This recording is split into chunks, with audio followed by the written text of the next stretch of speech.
మహాపరిశుద్ధుడును మన ప్రభు అయిన యేసుక్రీస్తు ప్రశస్తమైన గణనామానికి మహిమ కలుగును గాక. కుటుంబ బలిపీఠము అనే ఈ మంచి కార్యక్రమాన్ని ప్రతిరోజు యూకే గాస్పల్ స్ట్రీమింగ్స్ అనే మా యూట్యూబ్ ఛానల్ ద్వారా ఆడియో రూపంలో వీక్షిస్తున్న మీ అందరికీ ప్రభు అయిన యేసుక్రీస్తు ఉన్నతమైన గణనామం పేరిట శుభములు తెలియజేస్తున్నాను. ఇంకనూ వినండి, అనేక కుటుంబాలకు షేర్ చేయండి, దేవుని నుండి గొప్ప మేలులను పొందుకొనండి. ప్రభు కొరకు నా వంతు పనిలో మీ సహోదరుడు కె ఉదయ్ కుమార్.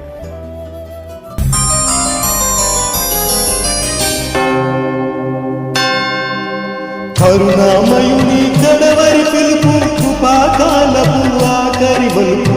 కరుణామయుని కడవరి పిలుపు కృపాకాలపు ఆఖరి మలుపు. తెరువు నీదు హృదయపు తలుపు, యేసుక్రీస్తు నీ మదిలో నిలుపు. నీకిదే మేలు కొలుపు, నీకిదే మేలు కొలుపు. కరుణామయుని కడవరి పిలుపు కృపాకాలపు ఆఖరి మలుపు. కరుణామయుని కడవరి పిలుపు కృపాకాలపు ఆఖరి మలుపు.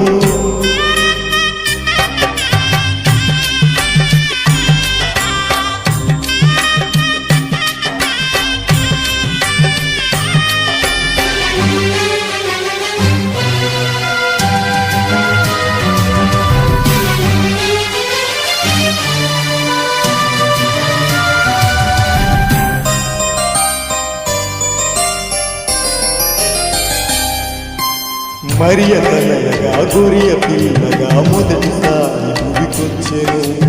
నరుల పాపము మరణ శాపము సిలువపై తను మోసెను. హింసించు వారిని క్షమించెను, దూషించుచున్నను భరించెను. పరిశుద్ధ రక్తము చెందించెను, పాప క్షమాపణ కలిగించెను. ప్రాణము విడిచి మరణము గెలిచి రక్షణ సిద్ధము చేసెను. కరుణామయుని కడవరి పిలుపు కృపాకాలపు ఆఖరి మలుపు. కరుణామయుని కడవరి పిలుపు కృపాకాలపు ఆఖరి మలుపు. ఒక కుటుంబ బలిపీఠం వాల్యూమ్ 1 నుండి 229వ రోజు, ఆగస్ట్ 17వ తేదీ. అంశము: ఒకవేళ దేవుడు ఒక మెస్సియాను పంపినట్లయితే ఆయన ఎలా ఉంటాడు? అపోస్తుల కార్యములు 10వ అధ్యాయము 38వ వచనము. అదేదనగా, దేవుడు నజరేయుడైన యేసును పరిశుద్ధాత్మతోను శక్తితోను అభిషేకించినన్నది. దేవుడు ఆయనకు తోడై ఉండెను గనుక ఆయన మేలు చేయుచు అపవాది చేత పీడింపబడిన వారందరినీ స్వస్థపరచుచు సంచరించుచుండెను. ఈ అంశము కొరకు సమకూర్చబడిన వర్తమాన భాగాన్ని చదివి విందాం. కానీ నీకేమి కావాలో నీకు తెలుసా? నీకు ఒక రక్షకుడు కావాలి. సరిగ్గా నీకదే కావాలి. నీకు రక్షకుడే అవసరమని దేవునికి తెలుసు, మరియు ఆయన దానిని నీకు పంపుతాడు. కానీ వారు దానిని కోరుకుంటున్నారా? హో లేదండి, అది వారి వారి సంఘాల అభిరుచికి సరిపోదు. వారికి అది పని చేయదు. కానీ ప్రపంచమంతా వేరొక మేధావిని కోరుకుంటున్నారు. ఇప్పుడు రష్యాకు వారి మెస్సియా వస్తే మన సంగతి ఏమిటి? జర్మనీకి వారి మెస్సియా కొంతకాలం క్రితం వచ్చాడు, మరియు మొదటి ప్రపంచ యుద్ధం నుండి వచ్చిన మీ పిల్లలలో చాలామందికి అది బాగా గుర్తుంటుంది. చూసారా? వారికి అది వచ్చింది. మీకు అలాంటి మెస్సియా అవసరము లేదు. ఓ, మీకు అలాంటి మెస్సియా అవసరము లేదు. అది తప్పు మార్గములో ఉంది. అది తప్పు విషయం. అది దేవుని వాక్యానికి విరుద్ధముగా ఉంది. ఒకసారి ఆలోచించండి. నెపోలియన్ 33 సంవత్సరాల వయస్సులో ప్రపంచాన్ని జయించాడు. కానీ అతడు ఓటమిలో మరణించాడు. అతడు మొదట్లో లేచినప్పుడు మద్యపాన నిషేధాన్ని పాటించేవాడు, మరియు అతని గొప్ప విజయం అతనికి లభించింది. కానీ అతను 7,000 మంది వ్యభిచారిణులు తన సైన్యాన్ని అనుసరిస్తూ ఉండగా ఒక మద్యపాన వ్యసనపరుడిగా మరణించాడు. అతడు 33 ఏళ్లకే మరణించాడు. మరతడు ప్రపంచాన్ని జయించడానికి ప్రయత్నించాడు, కానీ అతడు దానిని తప్పు మార్గంలో చేశాడు. కానీ యేసుక్రీస్తు 33 ఏళ్ల వయసులో ప్రపంచాన్ని, మరణాన్ని, నరకాన్ని మరియు సమాధిని జయించి ఉన్నత స్థానానికి ఆరోహణమయ్యాడు. ఎందుకు? ఆయన ప్రత్యక్షపరచబడిన దేవుని వాక్యం. ఆయనే మన మెస్సియా. ఆమేన్. ఖచ్చితంగా మనం ఒక మెస్సియాను కోరుకుంటాం, కానీ మనము దానిని మనకిష్టమైనట్టు కోరుకుంటాం. లోకము తన మెస్సియాను కోరుకుంటుంది, సంఘము ఒకరిని కోరుకుంటుంది, మరియు దేవుడు వారికి ఒకరిని పంపితే ఏమిటి? దేవుడు ఒక మెస్సియాను పంపితే ఆయన ఎలా ఉంటాడు? ఆయన మత రాజకీయ నాయకుడుగా ఉండడు. మనం పిలిచే విధముగా ఆయన మేధో దిగ్గజముగా ఉండడు. హో లేదండి, ఆయన ఎలా ఉంటాడు? ఆయన హెబ్రీయులు 13వ అధ్యాయం 8వ వచనం వలె ఉంటాడు. అంటే గతములో ఆయన ఎలా ఉండేవాడు, ఇప్పుడును అలాగే ఉంటాడు. ఆయన ఎల్లప్పుడూ అలాగే ఉంటాడు. ఆయన ప్రత్యక్షపరచబడిన దేవుని వాక్యముగా ఉన్నాడు. సరిగ్గా అంతే. ఆయన దేవుని వాక్యం. ఆయన దేవుని వాక్యం. ఆయన ఎప్పటికీ దేవుని వాక్యమే. ఆయన రాకడను గూర్చి చాటించడం కూడా ఎప్పుడు వాక్యం ఎవరికి వచ్చిందో ఆ ప్రవక్తల ద్వారానే జరిగింది. ఇక్కడ వాక్యం సంపూర్ణంగా వచ్చింది. మరియు ఇప్పుడు ఆయన మళ్ళీ ఈరోజు వస్తే ఆయన దేవుని వాక్యం, ప్రత్యక్షపరచబడిన దేవుని వాక్యం, రుజువు చేయబడిన దేవుని వాక్యం మన మధ్య నివసించే దేవుడు అవుతాడు. ఆయనే మెస్సియా. ఆయన వాగ్దానం చేశాడు. ఆమేన్. ఆయన మళ్ళీ ఆ అగ్నిస్తంభం అవుతాడు. ఆయన ఇశ్రాయేలీయులను నడిపించిన అదే మెస్సియా అవుతాడు. ఖచ్చితంగా వారు ఎప్పుడూ చేసినట్లుగానే దానిని తిరస్కరిస్తారు. నిశ్చయంగా. హో, ఎందుకంటే వారు ఒక గొప్ప దేశాన్ని నిర్మించాలనుకుంటున్నారు. లోకం విచ్ఛిన్నమవుతూ ఉంది అనే వర్తమాన భాగము నుండి సేకరింపబడిన అద్భుతమైన అంశం. మన ప్రియ రక్షకుడును మన ప్రభు అయిన యేసుక్రీస్తు ఉన్నతమైన నామానికి మహిమ, ఘనత, ప్రభావములు కలుగునుగాక. ప్రియ సోదరి సోదరులారా, ప్రియ దేవుని బిడ్డలారా, దేవుడు మనలను ప్రేమించి కుటుంబ బలిపీఠం నుండి ఈ రోజు కొరకు ఆయన మనకు మంచి అంశాన్ని ఇచ్చాడు. ఇలాంటి అనేక అంశాలను ఆయన మనకు ప్రతిరోజు ఇస్తూ మనలో గొప్ప విశ్వాసాన్ని పెంపొందింపజేస్తూ మనం ఆయనలో ఇంకా లోతుగా, ఆయనలో ఉన్నతంగా జీవించడానికి ఆయన మన కొరకు అనేకమైన అంశాలను ఇచ్చి, ఎన్నో వాక్య భాగాలను ఇచ్చి, ఎంతో గొప్ప వర్తమానాన్ని మన కొరకు ఇచ్చి మనలో గొప్ప విశ్వాసాన్ని పెంపొందింపజేస్తూ ఉన్నాడు. ఆ విశ్వాసాన్ని బట్టి మనం ఆయనను నిరీక్షించగలుగుతూ ఉన్నాము, ఆయనను చూడగలుగుతూ ఉన్నాము. ఆ విశ్వాసం అనే 6వ ఇంద్రియము ద్వారా ఆయనను సంధించగలుగుతూ ఉన్నాము. ఆయన పట్ల ఒక ప్రత్యక్షతను కలిగిన వారమై ఆయన కృప ద్వారా మనకిచ్చిన ఆ గొప్ప బయలుపాటును బట్టి మనము ఆయనలో ఒక ప్రత్యక్షతతో జీవించగలుగుతూ ఉన్నాము. ఓ ప్రియ సోదరి సోదరులారా, ప్రియ దేవుని బిడ్డలారా, మనం ఎంతో ధన్యులమై ఉన్నాము. ఈ లోకమంతా ఏదో గలిబిలిలో సత్యమైన వాక్యం వారికి అందని వారై ఎంతో విచ్చలవిడిగా జీవిస్తూ వాక్యానికి చోటు లేకుండా వారి జీవితాలను కేవలం క్రైస్తవులుగా చెప్పుకుంటూ ఈ లోకంలో దేవునికి చోటు లేకుండా చాలామంది అవుతూ ఉన్నారు. ఈరోజు అనేక చర్చీలు దేవునికి ఏ స్థానాన్ని ఇవ్వకుండా వారి సొంత కార్యక్రమాల్లో, వారి యొక్క పారంపర్య ఆచారాల్లో, వారి యొక్క సిద్ధాంతాల్లో వారు ఉంటూ ముందుకు నడుపుతూ ఉన్నారు. దేవునికి ఏ మాత్రము చోటు లేని చర్చీలు ఈనాడు కోకొల్లలుగా సమాజంలో ఉన్నాయి. ఓ ప్రియ సోదరి సోదరులారా, ప్రియ దేవుని బిడ్డలారా, ఇలాంటి పరిస్థితుల్లో ఒక స్పష్టమైన ధ్వని, ఒక సరి అయిన వాక్యము అందని అనేక మంది ప్రజలు ఆయా మత శాఖల సిద్ధాంతాల ప్రభావాల కింద మగ్గిపోతూ ఉన్నారు. వారందరూ నశించిపోవడానికి సిద్ధమవుతూ ఉన్నారు. ప్రియ సోదరి సోదరులారా, ప్రియ దేవుని బిడ్డలారా, అందును బట్టి దేవుడు మన పట్ల చూపిన గొప్ప కృపను బట్టి, ఈ గడియ కొరకు ఆయన మనల్ని ప్రేమించి ఇచ్చిన గొప్ప వాక్యాన్ని బట్టి, గొప్ప ప్రవక్తను బట్టి మనం ఎంతో ధన్యులమై ఉన్నాము. మనం ఆయనను గూర్చిన అనేకమైన సంగతులు వినడానికి, ఆయనలో ఇంకను విశ్వాసాన్ని పెంపొందింపజేసుకోవడానికి ఆయన మనకు ఎంతో కృప చూపుతూ ఉన్నాడు. యేసుక్రీస్తు కలిగిన అదే మనస్సును ఆయన తన ప్రవక్తల ద్వారా మనకు బోధింపజేసి ఆయన స్వారూప్యంలోనికి మార్చబడాలని ఆయన ఎంతో ఆశిస్తూ ఉన్నాడు. ఇక్కడ మనం చదువుకున్న వాక్య భాగంలో దేవుడు నజరేయుడైన యేసును పరిశుద్ధాత్మతోను శక్తితోను అభిషేకించిననున్నదియే. దేవుడు ఆయనకు తోడై ఉండను గనుక ఆయన మేలు చేయొచ్చు, అపవాది చేత పీడింపబడిన వారందరినీ స్వస్థపరచుచు సంచరించుచుండెను. ప్రియ సోదరులారా, ఆయన ఎల్లప్పుడూ మేలు చేయువాడుగా ఉన్నాడు. ఆయన ఎల్లప్పుడూ అనేక మందికి ఉపకారిగా ఉన్నాడు. అపకారికి సైతం ఆయన ఉపకారము చేసే గొప్ప మనసును కలిగి ఉన్నాడు. ఆయన గొప్ప ప్రేమను కలిగి ఉన్నాడు. ఆయన ఈ లోకంలో 33.5 సంవత్సరాలు జీవించి అనేక మందికి ఎంతగానో సహాయపడిన గొప్ప దైవ మానవుడై ఉన్నాడు. దేవుడు ఆయనను పరిశుద్ధాత్మతోను శక్తితోను అభిషేకించినని, అదే క్రమంలో మనము కూడా ఆ పరిశుద్ధాత్మ శక్తిని మనము కూడా పొందుకోవలసిన వారమై ఉన్నామని, తద్వారా మనము దినదినం ఆయనలో ఉన్నతముగా జీవిస్తూ క్రీస్తు యొక్క స్వారూప్యంలోనికి మార్చబడవలసిన వారమై ఉన్నామని మనకి అర్థమవుతూ ఉన్నది. ప్రియ సోదరి సోదరులారా, ప్రియ దేవుని బిడ్డలారా, ఇక్కడ చదువుకున్న అంశంలో దాగి ఉన్న కొద్ది భావాన్ని తెలుసుకుందాము.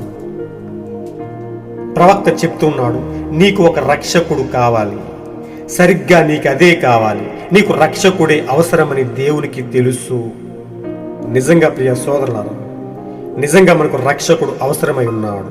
మనం పాపము చేత సచ్చిన వారమై సాతాను యొక్క బంధకాల్లో నశించిపోయే వారముగా ఉన్నప్పుడు, మనల్ని ఎవరు రక్షించేవారు లేనప్పుడు ఆయనే మనకు రక్షకుడుగా వచ్చి మనం పాపమనే దాస్యం నుండి, సాతాను బంధకాల నుండి మనల్ని విమోచించి మనలను ఉన్నతమైన వారముగా ఆయన ప్రజలముగా తీర్చిదిద్దాడు. మనకు మన ప్రభు అయిన క్రీస్తే మన రక్షకుడై ఉన్నాడు. ఆయన మనల్ని విమోచించడానికి పరము నుండి దిగి వచ్చాడు, తన్ను తాను తగ్గించుకున్నాడు. మనకు ఏమి అవసరమో, మనలను పాపము నుండి విడిపించడానికి ఎవరు రావాలో ఆయనే దిగి వచ్చాడు. ప్రియ సోదరి సోదరులారా, ప్రియ దేవుని బిడ్డలారా, దేవుడు ఎల్లప్పుడూ మన పట్ల ఎంతో ప్రేమను కలిగి ఉన్నాడని మనం అనేక అంశముల ద్వారా, ఆయన మనలో పెట్టిన గొప్ప ప్రత్యక్షత ద్వారా తెలుసుకోగలుగుతూ ఉన్నాము. ఆయన దానిని నీకు పంపుతాడు, కానీ వారు దానిని కోరుకుంటున్నారా?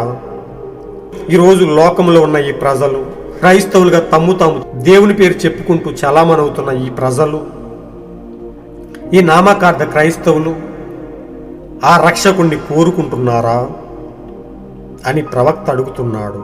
ఓ లేదండి, వారి వారి సంఘాల అభిరుచికి అది సరిపోదు. వారికి ఆ రక్షకుడు అవసరము లేదు. వారికి వారి సిద్ధాంతాలు చాలు. వారందరూ కలిసి ఒక ప్రపంచ మేధావిని కోరుకుంటూ ఉన్నారు. ప్రియ సోదరులారా, నేటి క్రైస్తవ ప్రపంచాన్ని మనం గమనించినట్లయితే వారందరూ కలిసి ఒక యూనిటీగా ఏర్పడి, WCCగా, వరల్డ్ కౌన్సిల్ ఆఫ్ చర్చెస్గా ఏర్పడి వారందరూ ఒక సూపర్ మ్యాన్ని కోరుకుంటూ ఉన్నారు, ఒక మేధావిని కోరుకుంటూ ఉన్నారు. వారందరూ తమ్మును తాము రక్షించుకోవడానికి, క్రీస్తుపై ఆధారపడటానికి బదులుగా ఒక మానవ మేధావిని కోరుకుంటూ ఉన్నారని మనం కొన్ని పరిస్థితులను బట్టి చూస్తూ ఉన్నాము. ప్రపంచ పరిస్థితుల నుండి తప్పించుకోవడానికి వారికి ఉన్న జ్ఞానము చేత క్రీస్తు యొక్క నాయకత్వాన్ని పక్కకు పెట్టి క్రీస్తును తమ సొంత రక్షకుడుగా అంగీకరించుటకు బదులుగా ఒక సూపర్ మ్యాన్ను వారు కోరుకుంటూ ఉన్నారు. ఓ ప్రియ సోదరులారా, ప్రవక్త అంటున్నాడు, అది తప్పు మార్గంలో ఉంది, అది దేవుని వాక్యానికి విరుద్ధముగా ఉంది. ఈ ప్రపంచమంతా, వారి వారి దేశాలు ఒక సూపర్ మ్యాన్ని కోరుకుంటూ ఉన్నాయని ప్రవక్త చెప్తూ ఉన్నాడు. ఇప్పుడు రష్యాకు వారి మెస్సియా వస్తే మన సంగతి ఏమిటి? ఈ ప్రపంచము ఎల్లప్పుడూ దేవుని నాయకత్వానికి బదులుగా, దేవుని మార్గదర్శిగా పెట్టుకోవడానికి బదులుగా వారు తమ సొంత జ్ఞానముతో మానవ మేధావి కొరకు వారు ఎదురు చూస్తూ ఉన్నారు. వారందరూ అంత్యక్రీస్తు చేతిలోకి వెళ్ళి పోపు యొక్క పాలన కింద ఉండబోతూ ఉన్నారని మనం బయలుపాటు ద్వారా తెలుసుకోగలుగుతూ ఉన్నాము. ప్రియ సోదరులారా, సాతాను ఎంతో కుయుక్తు కలిగి అనేక మందిని అటువైపుగా నడిపిస్తూ ఉన్నాడు. దేవునికి వాక్యానికి బదులుగా వారి యొక్క కల్పిత ఆచారాలను వారు ముందు పెట్టుకుని వారందరూ ఒక మానవ నాయకుని అధికారి కిందకి వెళ్ళిపోబోతూ ఉన్నారు. అతడే అంత్యక్రీస్తు అయి ఉన్నాడు, అతడే పోపు అయి ఉన్నాడని మనకు తెలుసు. ప్రియ సోదరి సోదరులారా, ప్రియ దేవుని బిడ్డలారా, ఇలాంటి బయలుపాటును కలిగించిన గొప్ప దేవునికి మనలను మనం తప్పించుకోవడానికి, రాబోతున్న పరిస్థితుల నుండి మనలను మనం ప్రత్యేకపరచుకోవడానికి, క్రీస్తు యొక్క నాయకత్వానికి మనలను మనం సమర్పించుకోవడానికి దేవుడు మనల్ని ఎంతో ప్రేమించి గొప్ప ప్రత్యక్షతను ఇస్తూ ఉన్నాడు. ఇక్కడ ప్రవక్త చెప్తున్నాడు, నెపోలియన్ అనేవాడు 33 సంవత్సరాల వయసులో ప్రపంచాన్ని జయించాడని, కానీ అతడు ఓటమిలో మరణించాడని, అతడు మొదట్లో లేచినప్పుడు మద్యపాన నిషేధాన్ని పాటించేవాడు, అతనికి గొప్ప విజయం లభించిందని, కానీ అతడు 7,000 మంది వ్యభిచారిణులు తన సైన్యాన్ని అనుసరిస్తూ ఉండగా ఒక మద్యపాన వ్యసనపరుడిగా మరణించాడని, అతడి యొక్క విజయం సరి అయినది కాదని, అతడు 33 ఏళ్లకే మరణించాడని, అతడు ప్రపంచాన్ని జయించడానికి ప్రయత్నించాడని, కానీ అతడు దానిని తప్పు మార్గంలో చేశాడని ప్రవక్త చెప్తూ ఉన్నాడు. కానీ నీతిమంతుడైన మన యేసు, మన ప్రభువు 33 ఏళ్ల వయసులోనే ప్రపంచాన్ని, మరణాన్ని, నరకాన్ని మరియు సమాధిని జయించి ఆ ఉన్నతమైన స్థానానికి ఆరోహణమయ్యాడు. ఎందుకు అంటే ఆయన ప్రత్యక్షపరచబడిన దేవుని వాక్యమై ఉన్నాడు. ఆయనే మన మెస్సియా అయి ఉన్నాడు. ఓ ఖచ్చితంగా ప్రియ సోదరులారా, ఎన్నడూ ఓడిపోని ఆయన నాయకత్వం, గొప్ప విజయశీలుడైన ఆయన సమస్తాన్ని జయించిన గొప్ప జయశాలిగా మన ముందు వెళ్ళాడు. మన కొరకు సమస్తాన్ని సిద్ధపరచడానికి వెళ్ళినట్టుగా మనం చూస్తూ ఉన్నాము. ఆయనే మన మెస్సియా అయి ఉన్నాడు, మనల్ని రక్షించువాడై ఉన్నాడు, మనలను గమ్యానికి చేర్చువాడై ఉన్నాడు. ఆయనే మన మార్గమై ఉన్నాడు. ఆ పరలోక పట్టణానికి మనకు ద్వారము ఆయనే అయ్యున్నాడు. మనం ఒక మెస్సియాను కోరుకుంటాం, కానీ మనము దానిని మనకిష్టమైనట్టు కోరుకుంటాం. లోకము తన మెస్సియాను కోరుకుంటుంది, కానీ సంఘము ఒకరిని కోరుకుంటుంది. మరియు దేవుడు వారికి ఒకరిని పంపితే ఏమిటి? దేవుడు ఒక మెస్సియాను పంపితే ఆయన ఎలా ఉంటాడు? ఆయన మత రాజకీయ నాయకుడుగా ఉండడు. మనం పిలిచే విధముగా ఆయన మేధో దిగ్గజంగా ఉండడు. లేదండి, ఆయన ఎలా ఉంటాడు? ఆయన హెబ్రీ 13వ అధ్యాయము 8వ వచనం వలె ఉంటాడు.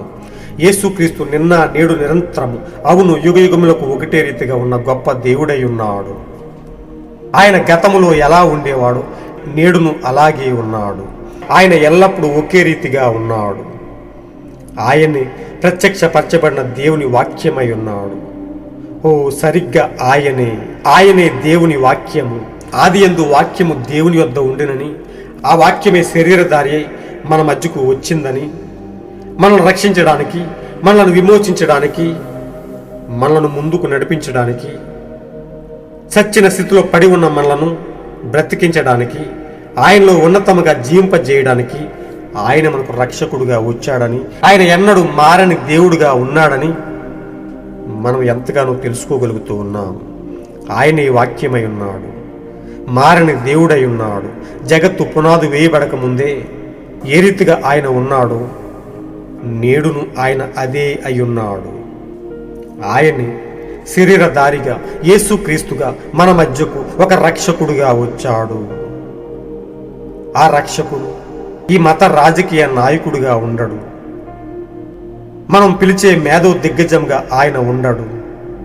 ఆయన ఎలా ఉంటాడు అంటే ఆయన ఎన్నడూ మారని దేవుడుగా, నిన్న నేడు నిరంతరం ఒకటే రీతిగా ఉన్నవాడుగా ఆయన ఎల్లప్పుడూ ఉన్నాడు. ప్రియ సోదరులారా, ప్రవక్త చెప్తున్నాడు, ఆయన రాకడను గురించి చాటించడం కూడా ఎప్పుడు వాక్యం ఎవరికి వచ్చిందో ఆ ప్రవక్తల ద్వారానే జరిగింది. ఇక్కడ వాక్యం సంపూర్ణంగా వచ్చింది.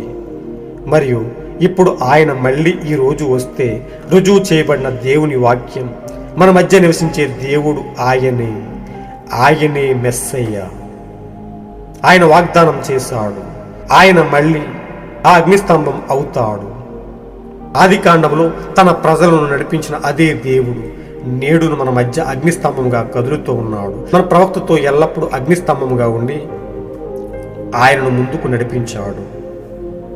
తన అమూల్యమైన వాక్కును మన కొరకు ఇవ్వడానికి, తన గొప్ప ప్రత్యక్షతను మనలో కలిగించడానికి ఆయన ఎల్లప్పుడూ ఒకే క్రమాన్ని కలిగి ఉన్నాడు. వాక్యం ఎవరికి వచ్చిందో ఆ ప్రవక్తల ద్వారానే ఆయన మనకు సంపూర్ణంగా వాక్యాన్ని ఇస్తూ ఉన్నాడు. ఆయన మళ్ళీ ఈ రోజు వస్తే ఆనాడు ఆయన ఎలా ఉన్నాడో ప్రత్యక్షపరచబడిన దేవుని వాక్యమై ఉన్నాడు. బైబిల్ లేఖనాలకు సరిపోల్చబడిన వాడుగా, లేఖనముల చేత రుజువు చేయబడిన వాడుగా ఆయనే మన మధ్య నివసించే గొప్ప రక్షకుడై ఉన్నాడని, ఆయనే మన మెస్సియా అని ప్రవక్త చెప్తూ ఉన్నాడు.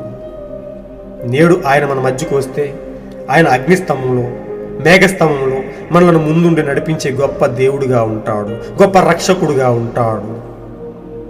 ఆనాడు ఉన్న దేవుడు ఈనాడును అదే క్రమంలో ఉన్నాడు. ఈనాటికి సజీవుడుగానే ఉన్నాడు. ఆయన మళ్ళీ ఆ అగ్నిస్తంభం అవుతాడు.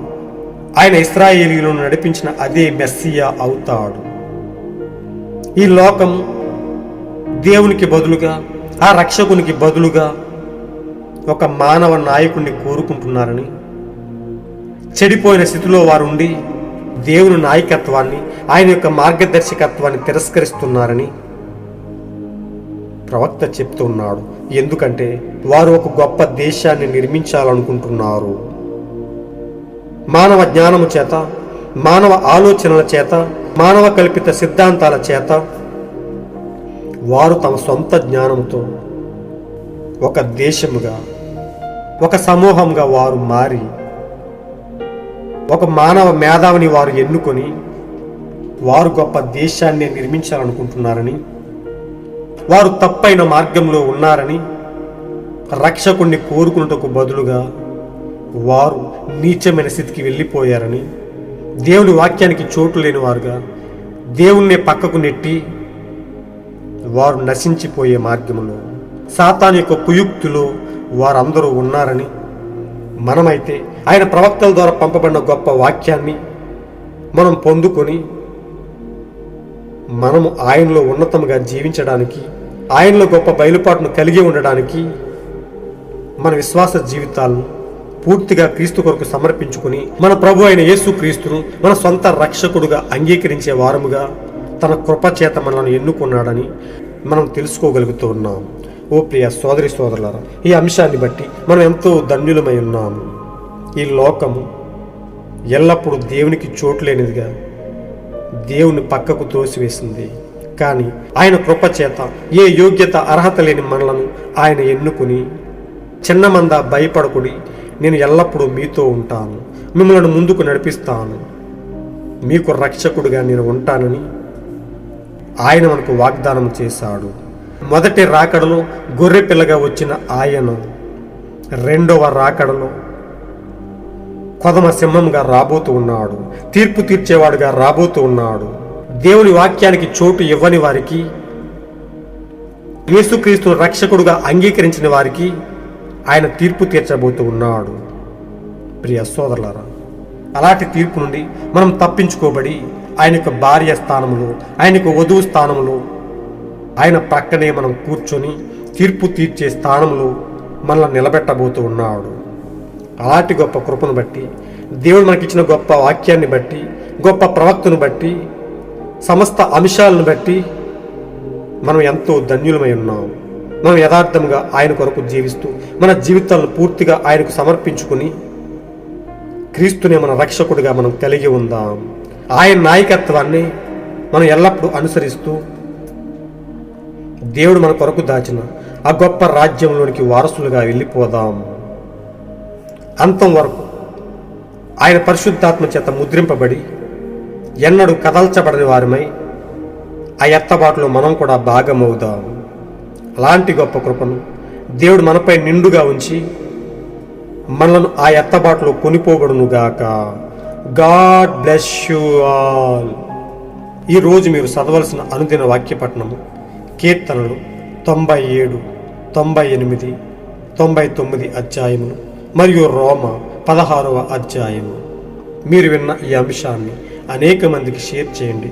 దేవుని ఉన్నతమైన సత్యాన్ని, ఆయన అమూల్యమైన వాక్కును అనేక మందికి పంచి అనేక కుటుంబాలను యేసుక్రీస్తును తమ సొంత రక్షకుడుగా అంగీకరించేవారుగా గొప్ప విశ్వాసాన్ని పెంపొందింపజేయండి. మానవ కల్పిత సిద్ధాంత ప్రభావాల కింద నుంచి విడిపించి క్రీస్తుని తమ సొంత రక్షకుడుగా అంగీకరించేవారుగా వారందరి కొరకు ప్రార్థించండి. దేవుని వాక్యాన్ని అనేక మందికి పరిచయం చేయండి. వారందరినీ దేవుని యొక్క సర్వసత్యములోనికి నడిపించండి. యేసుక్రీస్తుని గొప్ప రక్షకుడుగా అంగీకరించేవారుగా ఆ నిత్యరాజ్యానికి వారసులుగా తీర్చిదిద్దండి. దేవుడి మిమ్మలను బహుగా దీవించునుగాక. ఆమేన్. ఒకే ఒక దేవుడును మన ప్రియ రక్షకుడైన యేసుక్రీస్తు యొక్క కృపా కాపుదల, ఆయన యొక్క అన్యోన్య సహవాసము, ఆయన యొక్క పరిశుద్ధాత్మ యొక్క నాయకత్వము మనకు ముందుండి మనల్ని ముందుకు నడిపించునుగాక. ఆ నిత్యరాజ్యానికి మనల్ని వారసులుగా తీర్చిదిద్దునుగాక. షాలోమ్.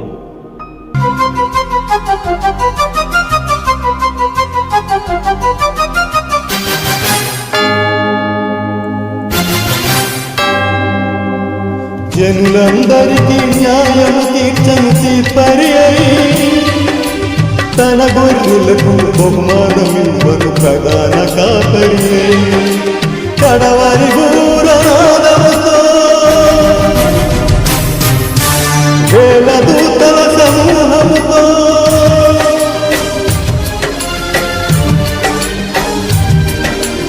ఉగ్రుడై ప్రళయకాల రుద్రుడై సప్త నక్షత్రదారుడై మహాతేజస్సు సోదారుడై యూదా గోత్రపు సింహముగా ప్రభువు చేయువేళ సమాధులన్నీ తెరువబడి మృతులు లేచేటివేళ ప్రియ యేసుని సంధింతువా విడిచిపెట్టబడి రోధింతువా ఇది ఏ రక్షణ దినం అర్పించు యేసుకు జీవితం